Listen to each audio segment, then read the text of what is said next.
y hoy vamos a hablar de los duros, Platón y Aristóteles.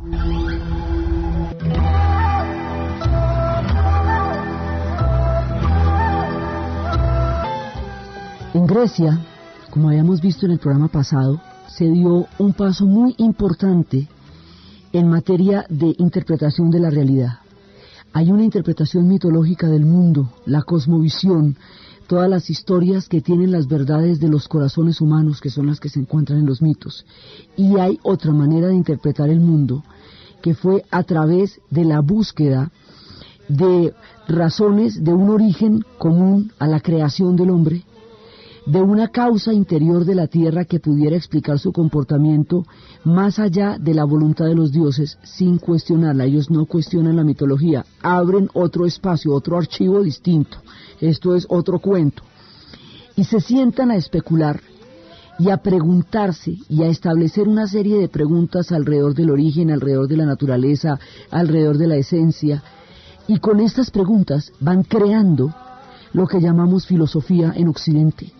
La filosofía occidental entendida como esas historias de las ideas que formaron el pensamiento de esta parte de la Tierra. Habíamos hablado que eso no es la filosofía, porque es que no existe la filosofía. Hay filosofía en la India, hay filosofía en la China, hay filosofía en Persia. Esta es la filosofía occidental, es decir, la de este lado de la Tierra donde nos tocó vivir. Esa la inventaron los griegos y todos los demás añaden, comentan, echan cuentos al respecto, pero el cuento, lo que llaman el cuento, se lo inventaron los griegos. Entonces, por eso es que quedaron tan famosos. Dentro de lo que significa la filosofía, para Occidente, hubo 3 grandes superestrellas. Y son las superestrellas de la filosofía, porque sobre ellos se basó lo que más adelante se llamaría la teología, lo que más adelante sería la fundamentación del cristianismo. La historia de las ideas en Occidente va a coger de estas 3 vertientes. Hay muchos más filósofos en Grecia y hay mucha gente trabajando en esto de crear esta visión del mundo.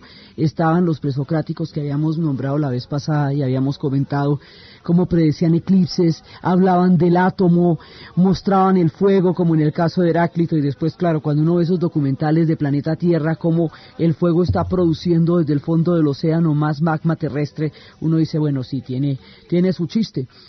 Y estábamos hablando de que nadie aquí tiene la verdad, y nadie pretendió tenerla tampoco. La idea era una interpretación del mundo basada en las preguntas. Pero de ahí se va, digamos, cada vez se va haciendo esto más complejo. Primero hay una pregunta, ¿cuál es el origen? El origen es el argé, entonces es cuando dicen uno que es el agua, otro que es el fuego, otro que es el átomo, otro que es lo indeterminado, otro que es el ser. Entonces cuando nos metemos con el ser, con Parménides, ahí ya hay un nivel más abstracto, digamos más capaz de llevarnos a la siguiente etapa. Y la siguiente etapa es añadir a todas esas preguntas una cantidad de interpretaciones de la realidad. Entonces, aquí va a haber 3 grandes que son Sócrates, Platón y Aristóteles. Esos son aquellos de donde salió la teoría de la cultura occidental, de esos 3 fundamentalmente. Sócrates nunca escribió nada. Él abría sus escuelas como todo el mundo abría escuelas en esa época. Acuérdense que los sofistas tenían sus escuelas, todo el mundo abría sus escuelas. Él tuvo la suya. Y él nunca escribió nada porque decía que la fuerza de la palabra, el calor de la palabra, era más poderoso que la letra escrita para él. Así que lo que sabemos de este man, lo sabemos a través de Platón, que era un fan de él. Platón era su discípulo, y Platón va a morirse de la maravilla con Sócrates, y va a tomar sus enseñanzas, y con esas va a montar un sistema filosófico fuertísimo. Y así se encadenan unos con otros. De Sócrates sabemos a través de Platón. Lo que nos cuentan de Sócrates es lo que Platón nos cuenta, y Platón nos los cuenta en unos libros que se llaman los diálogos. Y esos diálogos es que Sócrates coge a alguien y empieza a preguntarle cosas, y a través de las preguntas lo va haciendo a llegar a las conclusiones que Sócrates ya sabe de antemano. No le gana a nadie, le da sopa y seco a todo el mundo. Un diálogo de Platón es ver cómo Sócrates coge a alguien y lo acorrala contra la pared. Pero esa manera de preguntar Sócrates corresponde a toda una mirada sobre el mundo. Él lo llamó la mayéutica. era una forma de preguntar. Entonces, ¿a qué viene todo el cuento? El cuento viene a una teoría que formulan los dos, que Platón ya después la va a volver un sistema. Se habla de un mundo que existe más allá, un mundo donde existen las ideas puras, un mundo esencial, donde todas las cosas existen por sí mismas. Ese mundo es el topos Uranus, es un mundo ideal. De ese mundo, nosotros somos un reflejo, unas sombras. Hemos caído a un mundo terrenal. Veníamos en un carro alado, todas estas tienen de todas maneras sus referencias míticas, y al caer del carro alado entramos en el cuerpo, y al entrar en el cuerpo la naturaleza del alma tiene que adaptarse a las necesidades del cuerpo, y eso hace que el alma olvide lo que en el mundo inmortal siempre supo. En el mundo inmortal todo el mundo lo sabe todo porque el conocimiento existe por sí mismo. Cuando llegan a la tierra pierden la memoria de ese conocimiento. Desde el punto de vista de ellos, lo que va a ser el aprendizaje es la memoria de ese conocimiento que el alma tenía y que perdió en el momento de entrar en el cuerpo. Por eso Sócrates puede interrogar a cualquier persona, desde un esclavo hasta un filósofo, y hacerlo llegar a través de una serie de preguntas a las conclusiones que su alma sabía de antemano, pero que ha olvidado. El método de la mayéutica es la manera como Sócrates se inventa la forma de recordarle al alma el antiguo conocimiento con que de hecho había nacido. Se habla de las ideas innatas porque no es que las ideas están en otra parte. Entonces Sócrates aplicaba este método y los diálogos a través de los cuales se cuentan estas historias tienen unos nombres bellísimos y tratan de diferentes asuntos. Entonces se llaman, por ejemplo, se llaman Fedón o de la inmortalidad del alma, se llaman del banquete o de la erótica, se llaman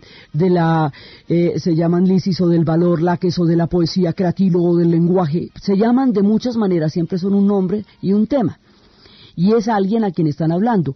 Estas conversaciones tenían lugar por ahí por las mañanas en la calle, sentaditos conversando en los liceos o en las academias al aire libre, de manera que si usted se hubiera parado en Grecia en esa época le parecía que ahí no estaban haciendo era nada, porque todo el día conversando, toda la mañana hablando de la belleza, dígame, la belleza. Entonces resulta que así, charlandito y conversando, ellos inventaron la filosofía.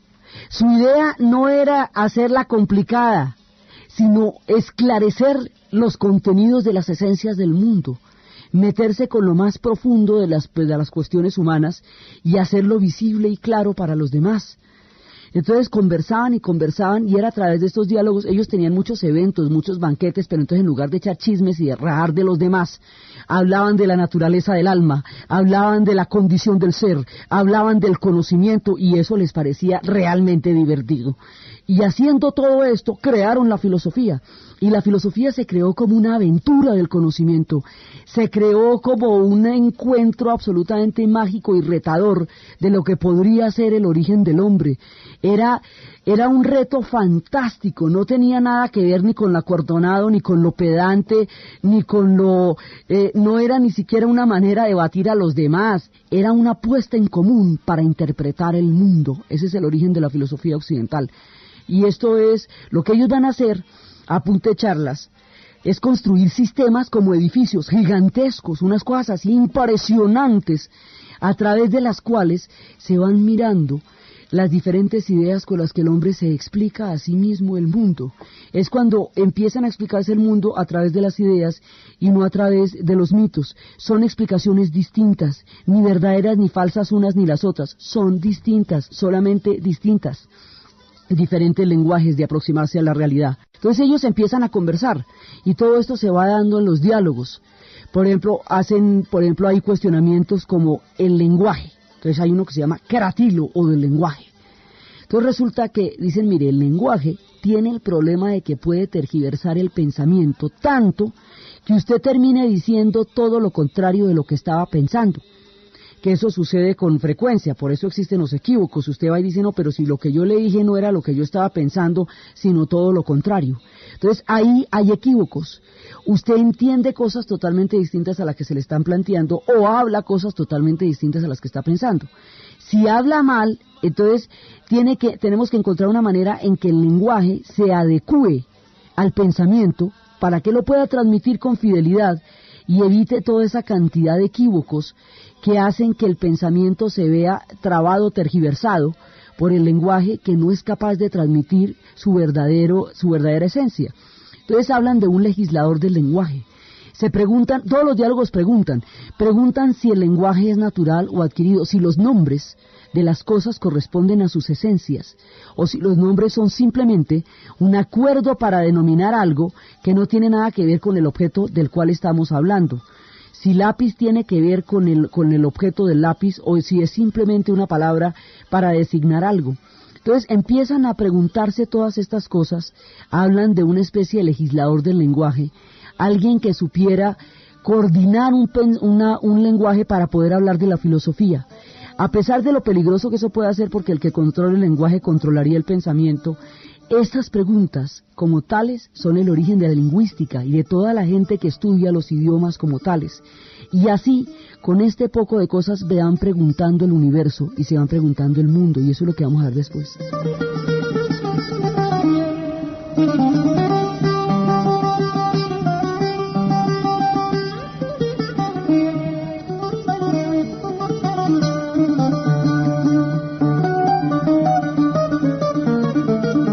Hablaron de muchísimas cosas, hablaban del lenguaje y de esto de un legislador del lenguaje que fuera el que adecuara lo que va a ser el pensamiento con las palabras.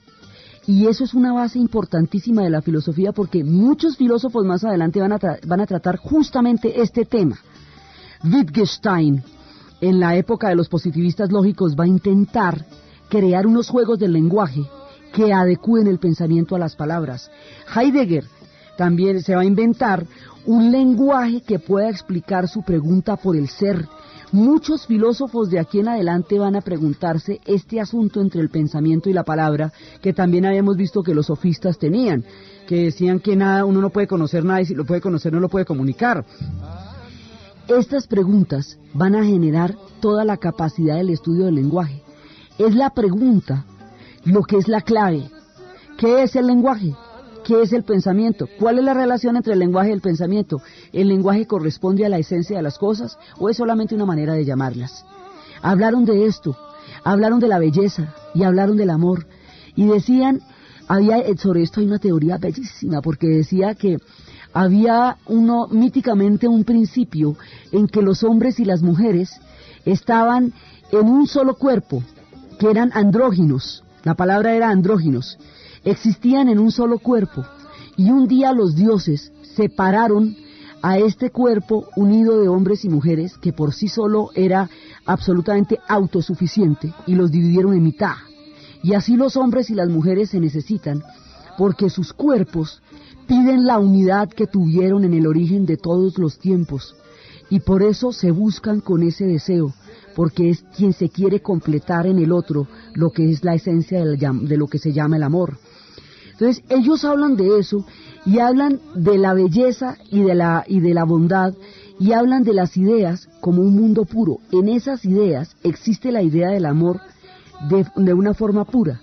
Entonces lo que nosotros tenemos es una participación de las ideas, pero no vivimos en ellas completamente, porque no vivimos en el topos uranus, que es como ellos llamaban a ese mundo, sino que vivimos en el mundo de las sombras. Entonces aquí nos tocan pedacitos de esas ideas, participamos de esas ideas porque está en nuestra naturaleza, pero no tenemos las ideas completas, porque las ideas completas no están en este mundo, sino en el mundo de allá, en el topos uranus.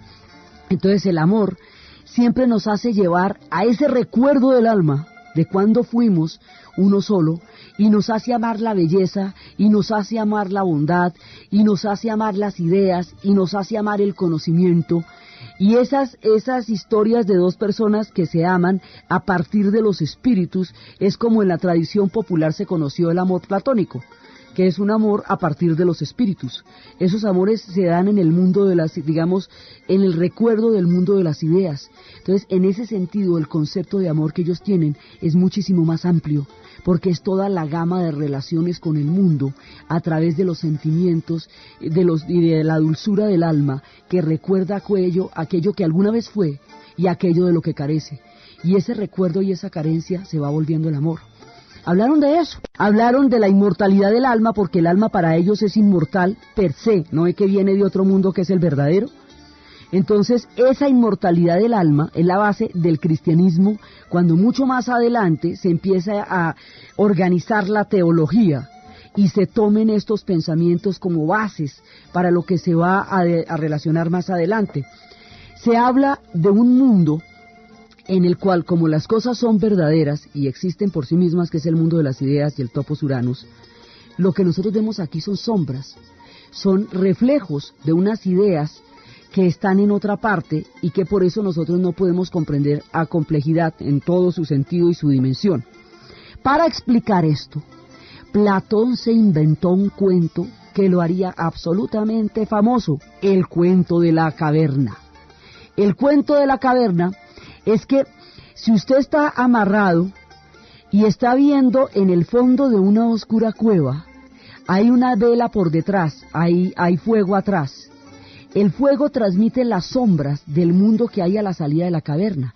A la salida de la caverna hay seres humanos, hay pastores, y hay ovejas, callados. Todo eso va pasando y usted ve las sombras del mundo exterior a través del reflejo del fuego en la pared del fondo de la caverna. Como usted no sabe que hay un mundo exterior, usted cree que las sombras son la realidad. Y usted cree que la gente entonces es así bidimensional, oscurita como son las sombras, tiene las formas etéreas de las sombras. Entonces, si a alguien lo llegan a sacar de ahí, le quitan la venda, le van a quitar la atadura de las manos y lo ponen a andar en el mundo real, y empieza a ver un mundo tridimensional, con colores, con texturas, con olores, con todo lo que es el mundo real. Y luego vuelven y lo meten allí donde estaban. Aquellos que solamente ven las sombras y creen que las sombras son la realidad, lo creerían completamente loco y con toda seguridad lo matarían por andar diciendo bobadas en el mundo donde las sombras son la realidad. Esto es el mito de la caverna. Esto es lo que el maestro Saramago escribiría después. A esto es que alude él cuando escribe sus novelas. Esta es la manera como explican la relación entre el mundo ideal y el mundo tal como nosotros lo vemos. Y estas relaciones, además, que son tan preciadas para la filosofía occidental, es también una manera como los aborígenes australianos veían el mundo. Ellos tienen un mundo de los sueños subterráneo con el que se comunican a través de los arcoíris y de las pinturas de la naturaleza sobre la tierra. Y sus pinturas son llamados a ese mundo, y el hombre blanco nunca lo entendió porque no había piedras que lo demostraran. Estaba escrito en el arcoíris. Este mundo de la caverna de Platón es la esencia de la manera como él muestra la relación entre la sabiduría del mundo donde existen las ideas y esta copia un poco imperfecta que es el mundo terrenal en donde nosotros vivimos. Una alegoría a la historia de la caverna fue lo que le pasó a Sócrates. Sócrates era un ciudadano ateniense ejemplar, el más chévere de todos los atenienses. Era el hombre más sabio y sin embargo a él lo juzgaron por impiedad y por corromper a la juventud, porque su cuestionamiento, porque su pensamiento, porque su forma de preguntarse la realidad perturbaba e incomodaba la política ateniense. Uno de los problemas de la filosofía es que pregunta, no traga entero, cuestiona, enseña a pensar por sí mismos, y esto hace que las personas sean autónomas, que nadie les diga que tienen que pensar, sino que se atrevan a pensar ellas mismas, y eso, por supuesto, siempre es complicado. Entonces, cuando a Sócrates le da por pensar por sí mismo y le dice a todo el mundo que esa es la línea, tienes que pensar por ti mismo, tienes que conocerte a ti mismo, los atenienses entran en pánico porque sus preguntas de pronto les hacen pensar en respuestas que no quieren oír de su propia sociedad. Entonces prefieren matar a Sócrates que preguntarse aquello de lo que él les habló. Como el hombre de la caverna que, habiendo visto la realidad al entrar en las sombras, les cuenta que eso no es lo real, sino que hay un mundo allá afuera, y lo matan por no poderlo comprender.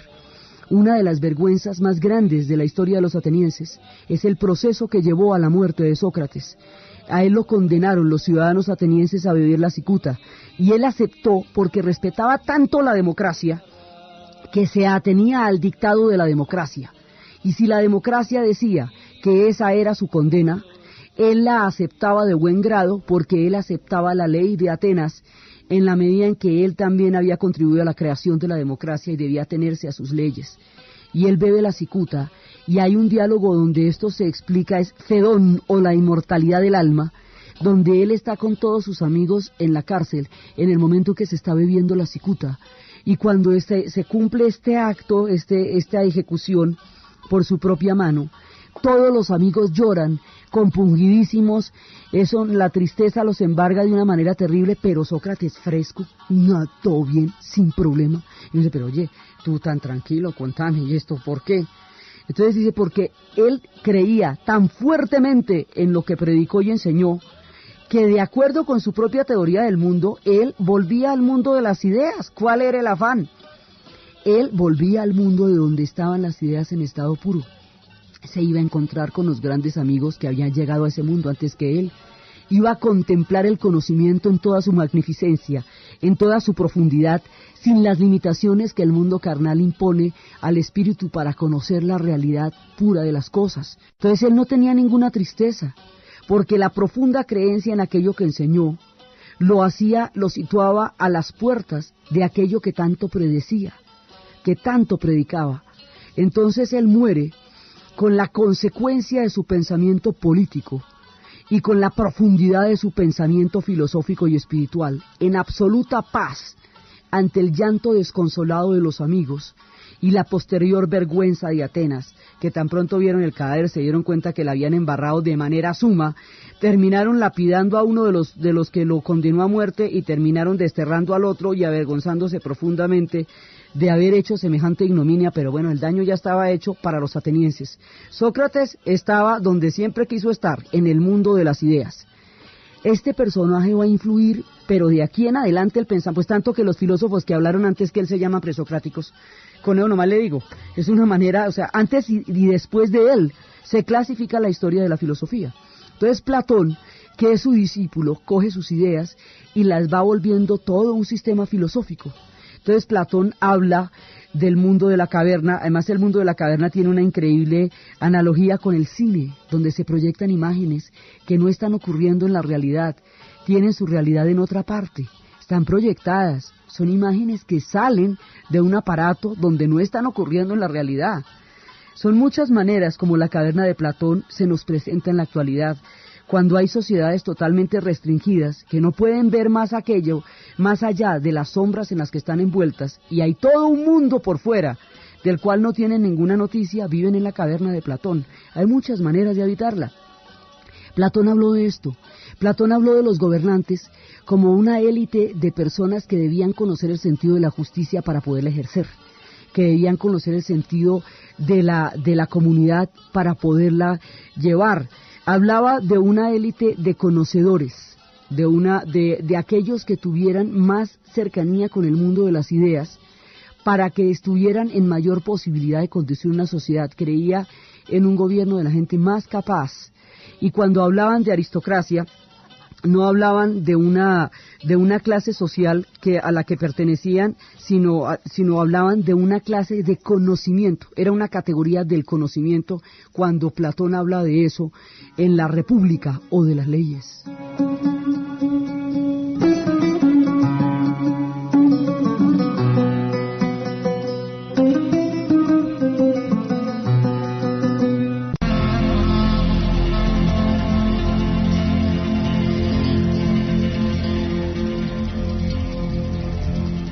A partir de Platón surgió toda una corriente de interpretación de la filosofía, que es el idealismo, que son los que creen en las ideas innatas y en las ideas como la fuente de conocimiento de toda la filosofía. Después de él vendría Descartes, mucho tiempo después. Habría una escuela nueva que se llamaría el neoplatonismo, que ya existiría en Alejandría. Después vendrían, como 16 siglos después, vendría Descartes, Spinoza, Leibniz, que se llamaría los racionalistas. Un gran combo vendría de él. El cristianismo saca su formulación sobre la naturaleza del cuerpo y del alma a partir de esta explicación que hace Platón. entre las diferencias y todas las vicisitudes que sufre el alma al entrar en el cuerpo. Es de esta explicación que fundamenta la teología cristiana. Bueno, a partir de ese man se hacen una cantidad de cosas. ¿Por qué creó todo un sistema filosófico? ¿Qué es un sistema filosófico? Es una interpretación que hace un montón de preguntas e intenta contestar la mayoría. Entonces, cuando ellos logran una coherencia de estas así, pues es cuando se habla de un sistema filosófico. Entonces, el que armó el primero de estos así de complejo es Platón. Pero hay otro tipo que está al lado de él, que es un gigante, que es Aristóteles. Y Platón tenía la academia, y en la academia era donde impartía sus ideas. Aristóteles tenía el liceo, y Aristóteles empieza a desarrollar, él tiene otros puntos de vista totalmente diferentes. Él lo que dice es, mire, la Tierra tiene que tener leyes que la expliquen desde adentro, leyes que no puedan explicarse solo a partir de una realidad externa a ellas, sino que ella misma tiene su propio comportamiento y ese comportamiento es algo que la Tierra tiene por sí. Luego es algo inmanente, algo que existe dentro de la Tierra, y a eso lo va a llamar inmanencia.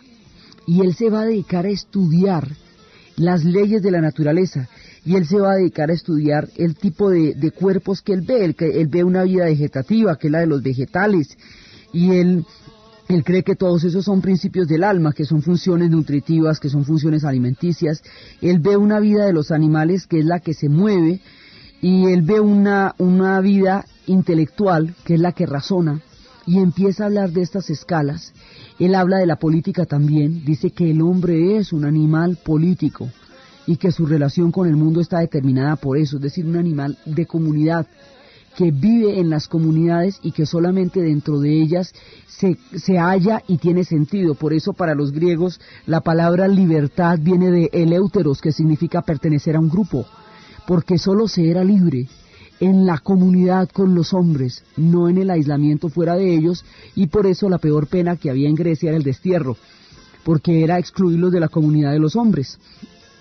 Aristóteles está planteando cómo son las leyes de la naturaleza. Y entonces dice, un momentico, a ver, pongámonos de acuerdo, mire, para poder estudiar esto, necesitamos afinar las facultades de la inteligencia, necesitamos un instrumento para que nos permita no perdernos en las discusiones, no perdernos en las ideas, porque ese es un mundo infinito, como cuando usted va a navegar en internet y no tiene ni idea, pues de aquí a que encuentre lo que está buscando, eso se le aparecen 25 millones de propagandas de yo no sé cuántos sitios, porque no sabe navegar.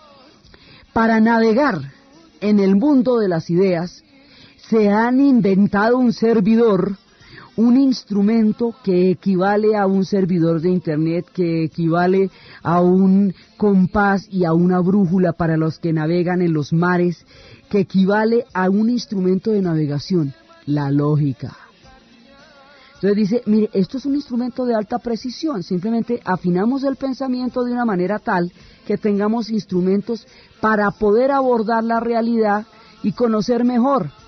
Entonces vamos a tener una serie de principios para ponernos de acuerdo. Entonces las cosas no pueden ser y no ser de la misma manera y al mismo tiempo, porque si no, ¿qué característica le damos? Principio de identidad. Ahora, eso en Aristóteles es así. Esa no es la única manera de pensar, porque la gente del Tao, los chinos, opinan todo lo contrario.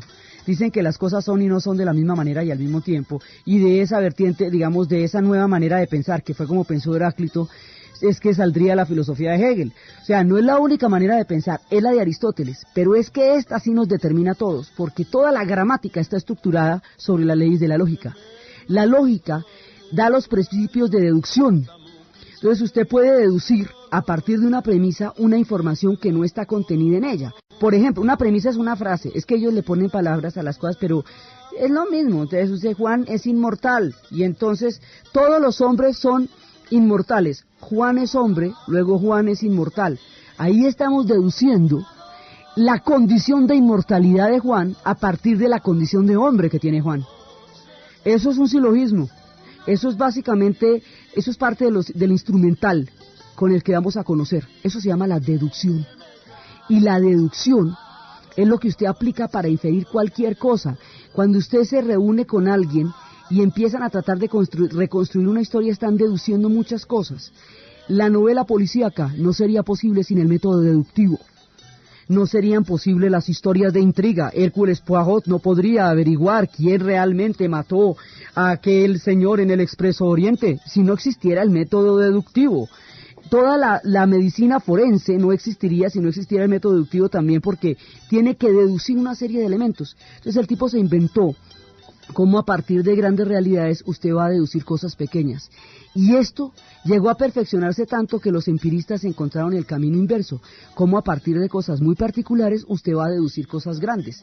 Entonces ellos tomaban una muestra de algo y a partir de compararlo con muchas otras muestras, lograban llegar a conclusiones que establecían patrones o generalizaciones sobre algo. Los empiristas van a existir también unos 16 siglos después en Inglaterra, pero todo el mundo se basa en la lógica aristotélica. Es así, es mejor dicho, las bases del edificio, todos los cimientos del edificio de la teoría de Aristóteles sobre el mundo descansan sobre la lógica. Y la lógica es una manera de ser coherente en la forma como usted piensa. Una cosa debe implicar otra y la otra debe implicar otra. Y en ese proceso no debe haber errores, porque si hay errores se desvía el punto de discusión. La lógica es lo que lleva a la matemática, es lo que lleva a la ciencia, es lo que lleva a la novela policíaca, es lo que lleva a la gramática, es lo que lleva a los lenguajes, porque es todo ese pensamiento. Si usted se pone a analizar un día el lenguaje, una conversación de los demás desde el punto de vista lógico, se vuelve cansoncísimo, porque la gente, digamos, no se pone en esa tarea, pero en esa tarea está escrita el conocimiento, y todo lo que nos han enseñado, nos lo han enseñado con esa lógica, la lógica de Aristóteles.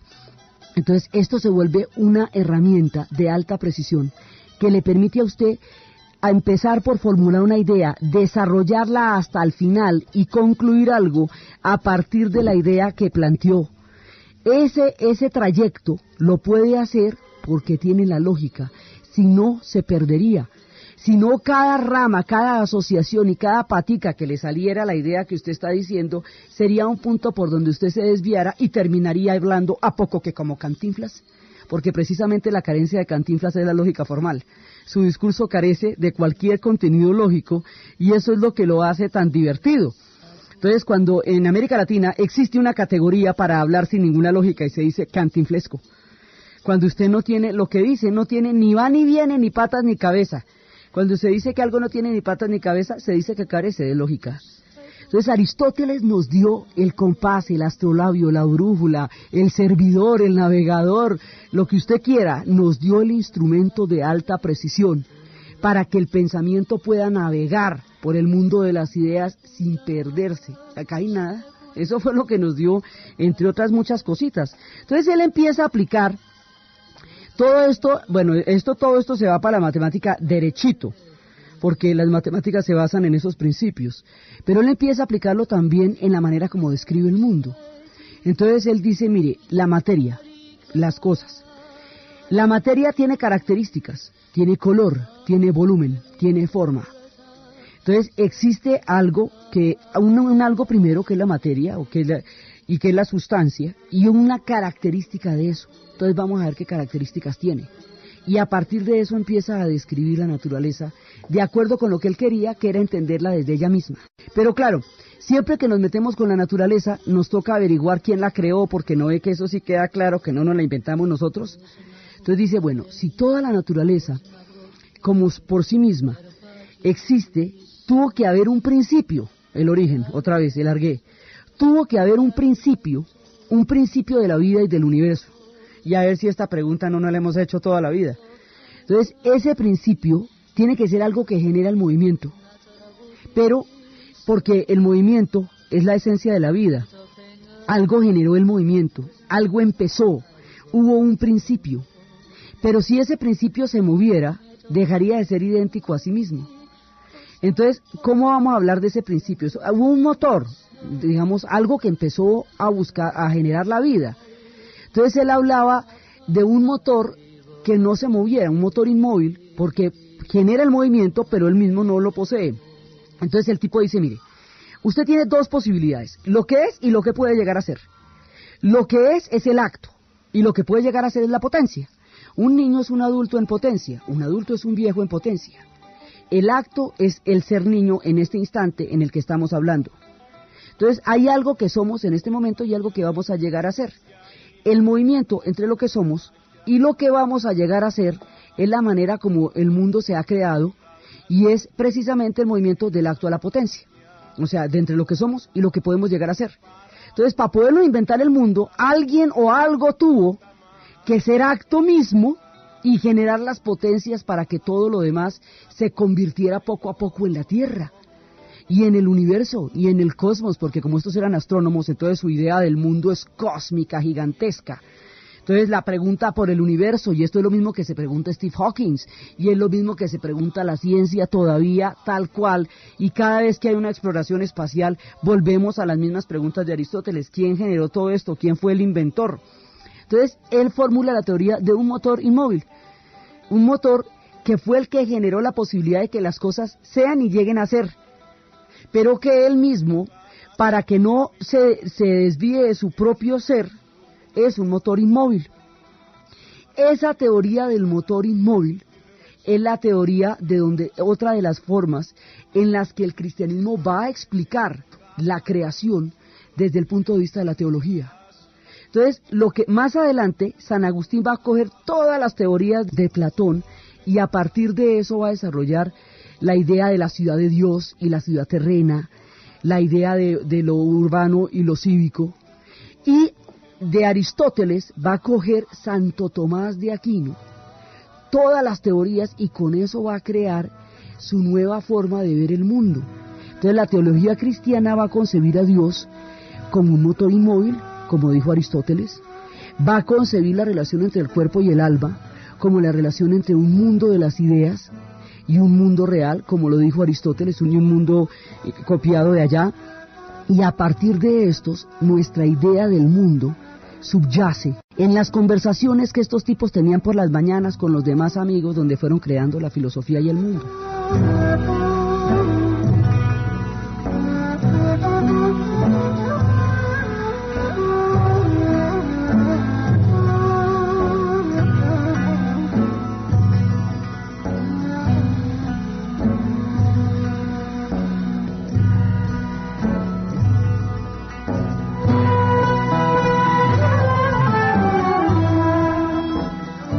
Aristóteles va a crear toda una manera de ver el mundo, todo un sistema, y estos sistemas son tan perfectos precisamente por la lógica, que si usted acepta la primera frase, ya le aceptó todo el sistema, porque por dentro es totalmente coherente, usted de ahí ya no se puede bajar, tendría que cuestionar la primera premisa para poder entrar a cuestionar el sistema, de lo contrario no puede.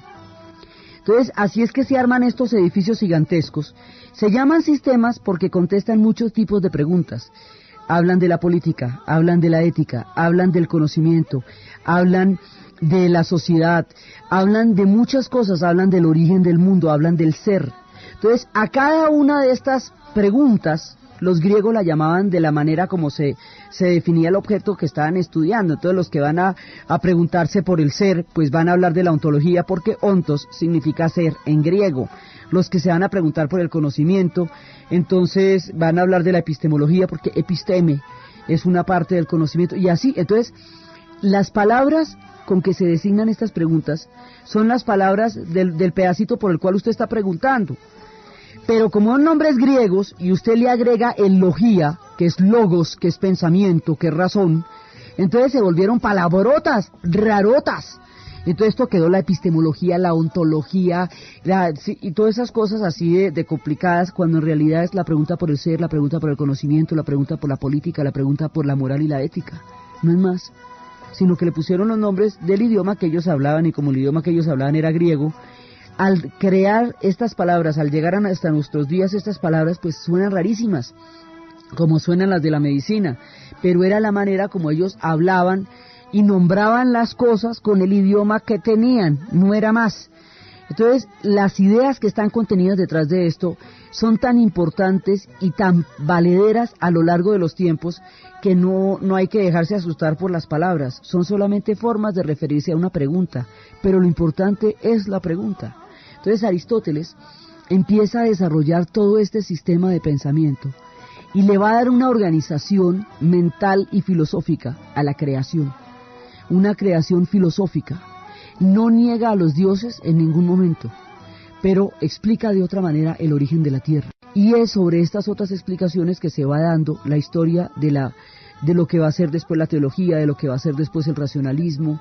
Ya los demás van a ponerle al edificio ventanas, o le van a poner mesitas, o le van a poner, pero el edificio lo hicieron los griegos.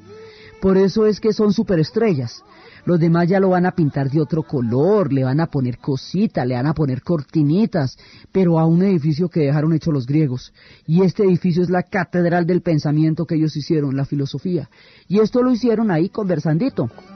Entonces, Platón y Aristóteles se vuelven los más grandes porque son los inspiradores de toda la cultura occidental, a través de la mayoría de la cultura occidental, a través de la manera como ellos pensaron el mundo. No son únicos ni originales, beben de las fuentes de lo que fue el pensamiento persa, de lo que fue el pensamiento babilónico, de lo que fue el pensamiento hindú. Muchas cosas han pasado en la mente y en la cultura de estos pueblos para llegar a desarrollar este pensamiento, pero fueron ellos los que lo desarrollaron, y fue allá donde nació, y es por ellos que se conoce.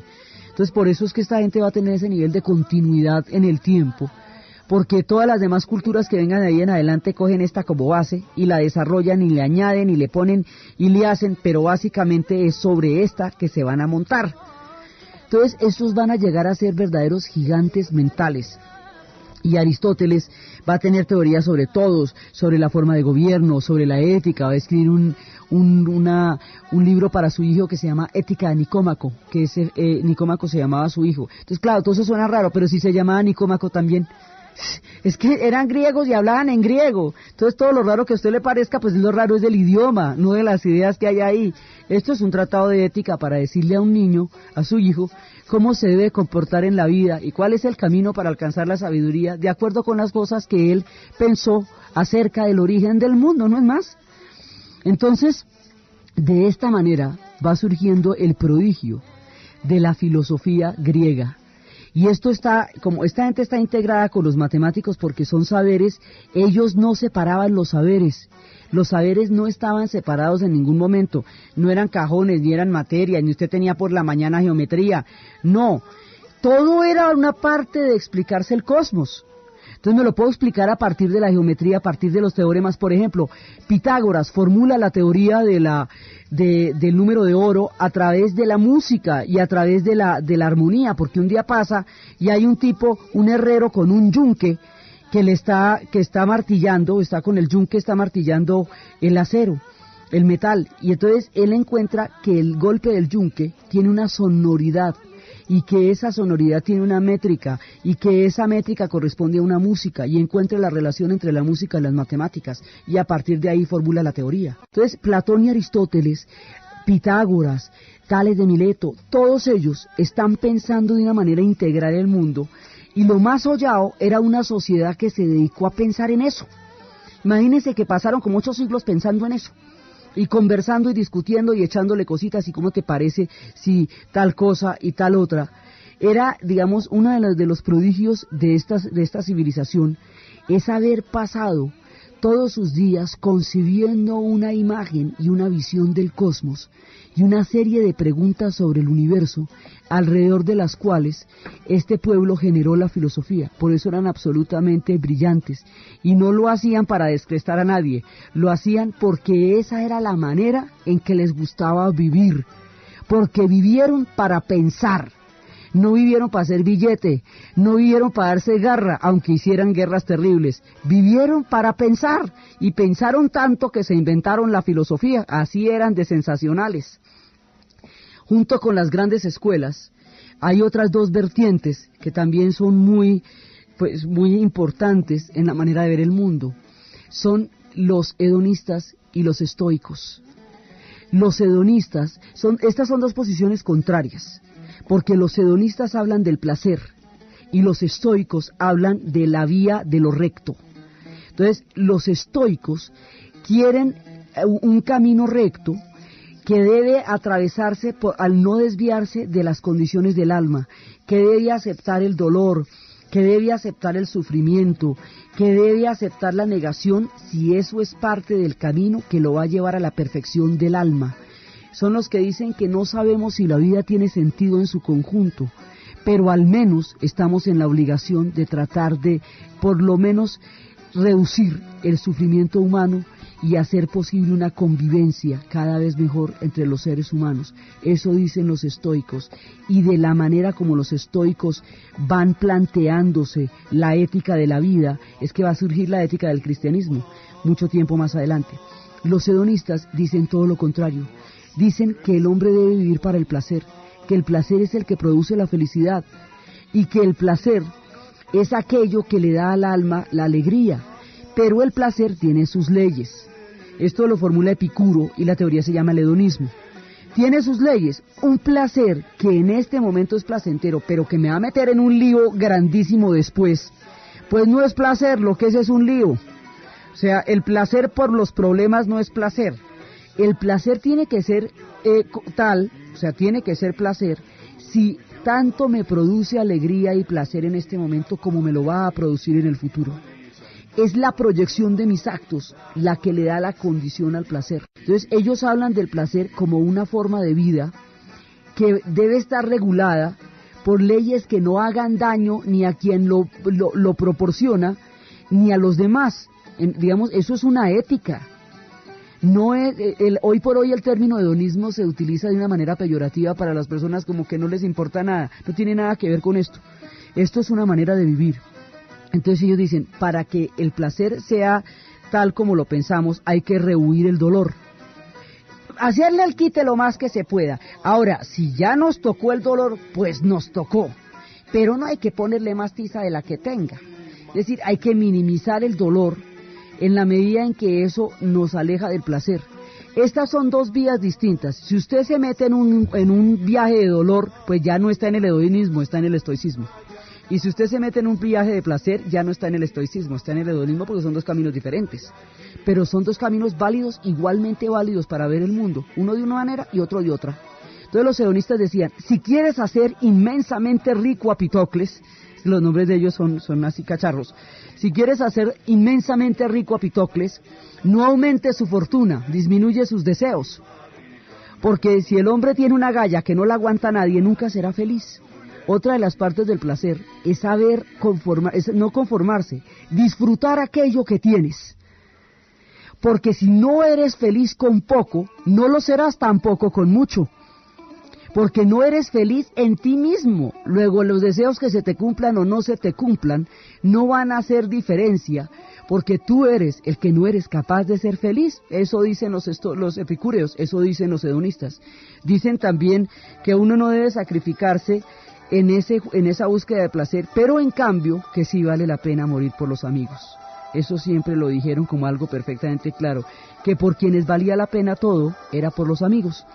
Y así se va construyendo el pensamiento de la filosofía griega, la base de todo lo que va a ser el pensamiento occidental. Entre charlas, entre conversaciones, entre preguntas, entre mañanas de sol, en esos días de Atenas, o de Estagira, o de Mileto, se va creando uno de los más grandes pensamientos de las culturas humanas. Entonces, desde los espacios de la formulación del mundo de las ideas, desde las sombras de la caverna, desde el ideal del amor, desde el motor inmóvil, desde aquellos que se preguntan por el origen y el sentido del ser. En la narración Diana Uribe, en la asistencia técnica César Moreno, y para ustedes feliz domingo, y la próxima vez entraremos en la literatura.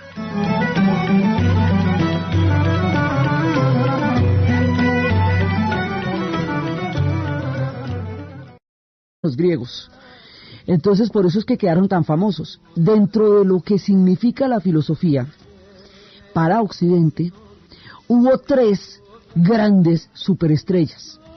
Y son las superestrellas de la filosofía porque sobre ellos se basó lo que más adelante se llamaría la teología, lo que más adelante sería la fundamentación del cristianismo, la historia de las ideas en Occidente va a coger de estas tres vertientes. Hay muchos más filósofos en Grecia y hay mucha gente trabajando en esto de crear esta visión del mundo. Estaban los presocráticos que habíamos nombrado la vez pasada y habíamos comentado cómo predecían eclipses, hablaban del átomo, mostraban el fuego como en el caso de Heráclito, y después, claro, cuando uno ve esos documentales de Planeta Tierra, cómo el fuego está produciendo desde el fondo del océano más magma terrestre, uno dice, bueno, sí, tiene su chiste. Y estábamos hablando de que nadie aquí tiene la verdad, y nadie pretendió tenerla tampoco. La idea era una interpretación del mundo basada en las preguntas. Pero de ahí se va, digamos, cada vez se va haciendo esto más complejo. Primero hay una pregunta, ¿cuál es el origen? El origen es el argé, entonces es cuando dicen uno que es el agua, otro que es el fuego, otro que es el átomo, otro que es lo indeterminado, otro que es el ser. Entonces cuando nos metemos con el ser, con Parménides, ahí ya hay un nivel más abstracto, digamos más capaz de llevarnos a la siguiente etapa. Y la siguiente etapa es añadir a todas esas preguntas una cantidad de interpretaciones de la realidad. Entonces, aquí va a haber tres grandes que son Sócrates, Platón y Aristóteles. Esos o de la erótica se llaman Lisis o del valor, Laques o de la poesía, Cratilo o del lenguaje. Se llaman de muchas maneras, siempre son un nombre y un tema. Y es alguien a quien están hablando. Estas conversaciones tenían lugar por ahí, por las mañanas, en la calle, sentaditos, conversando en los liceos o en las academias al aire libre, de manera que si usted se hubiera parado en Grecia en esa época, le parecía que ahí no estaban haciendo era nada, porque todo el día conversando, toda la mañana hablando de la belleza, dígame, la belleza. Entonces resulta que así, charlandito y conversando, ellos inventaron la filosofía. Su idea no era hacerla complicada, sino esclarecer los contenidos de las esencias del mundo, meterse con lo más profundo de las cuestiones humanas y hacerlo visible y claro para los demás. Entonces conversaban y era a través de estos diálogos. Ellos tenían muchos eventos, muchos banquetes, pero entonces en lugar de echar chismes y de rajar de los demás, hablaban de la naturaleza del alma, hablaban de la condición del ser, hablaban del conocimiento, y eso les parecía realmente divertido. Y haciendo todo esto, crearon la filosofía. Y la filosofía se creó como una aventura del conocimiento, se creó como un encuentro absolutamente mágico y retador de lo que podría ser el origen del hombre. Era un reto fantástico, no tenía nada que ver ni con lo acordonado, ni con lo pedante, ni con no era ni siquiera una manera de batir a los demás, era una puesta en común para interpretar el mundo. Ese es el origen de la filosofía occidental. Y esto es lo que ellos van a hacer a punta de charlas, es construir sistemas puras, un mundo esencial donde todas las cosas existen por sí mismas. Ese mundo es el topos Uranus, es un mundo ideal. De ese mundo nosotros somos un reflejo, unas sombras. Hemos caído a un mundo terrenal. Veníamos en un carro alado, todas estas tienen de todas maneras sus referencias míticas, y al caer del carro alado entramos en el cuerpo, y al entrar en el cuerpo la naturaleza del alma tiene que adaptarse a las necesidades del cuerpo, y eso hace que el alma olvide lo que en el mundo inmortal siempre supo. En el mundo inmortal todo el mundo lo sabe todo porque el conocimiento existe por sí mismo.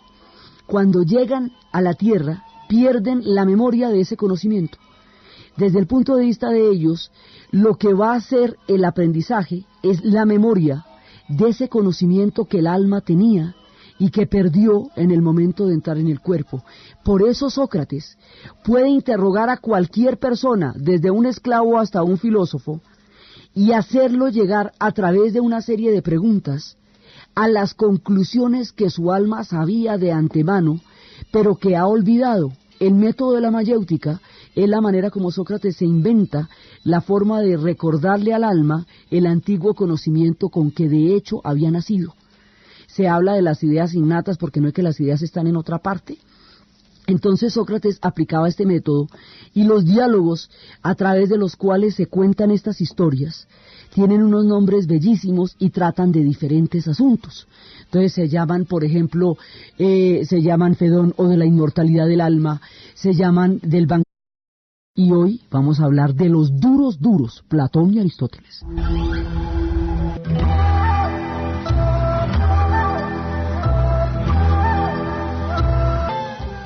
En Grecia, como habíamos visto en el programa pasado, se dio un paso muy importante en materia de interpretación de la realidad.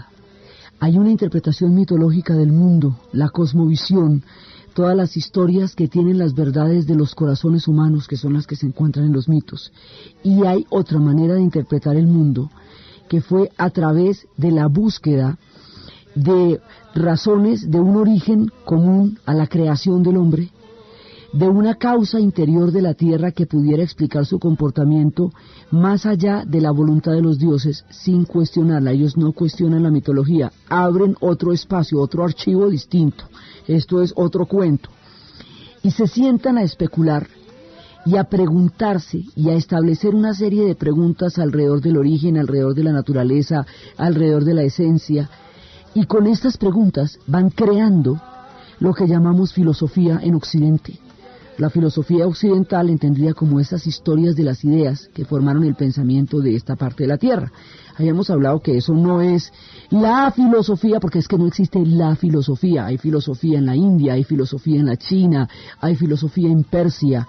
Esta es la filosofía occidental, es decir, la de este lado de la Tierra donde nos tocó vivir.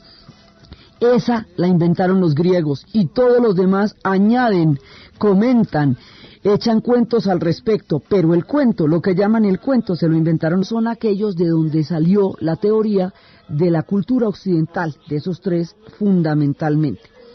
Sócrates nunca escribió nada. Él abría sus escuelas como todo el mundo abría escuelas en esa época. Acuérdense que los sofistas tenían sus escuelas, todo el mundo abría sus escuelas. Él tuvo la suya y él nunca escribió nada porque decía que la fuerza de la palabra era el calor de la palabra, era más poderoso que la letra escrita para él. Así que lo que sabemos de este man, lo sabemos a través de Platón, que era un fan de él. Platón era su discípulo, y Platón va a morirse de la maravilla con Sócrates, y va a tomar sus enseñanzas, y con esas va a montar un sistema filosófico fuertísimo. Y así se encadenan unos con otros. De Sócrates sabemos a través de Platón. Lo que nos cuentan de Sócrates es lo que Platón nos cuenta, y Platón nos los cuenta en unos libros que se llaman los diálogos. Y esos diálogos es que Sócrates coge a alguien y empieza a preguntarle cosas, y a través de las preguntas lo va haciendo a llegar a las conclusiones que Sócrates ya sabe de antemano. No le gana a nadie, le da sopa y seco a todo el mundo. Un diálogo de Platón es ver cómo Sócrates coge a alguien y lo acorrala contra la pared. Pero esa manera de preguntar Sócrates corresponde a toda una mirada sobre el mundo. Él lo llamó la mayéutica, era una forma de preguntar. Entonces, ¿a qué viene todo el cuento? El cuento viene a una teoría que formulan los dos, que Platón ya después la va a volver un sistema. Se habla de un mundo que existe más allá, un mundo donde existen las ideas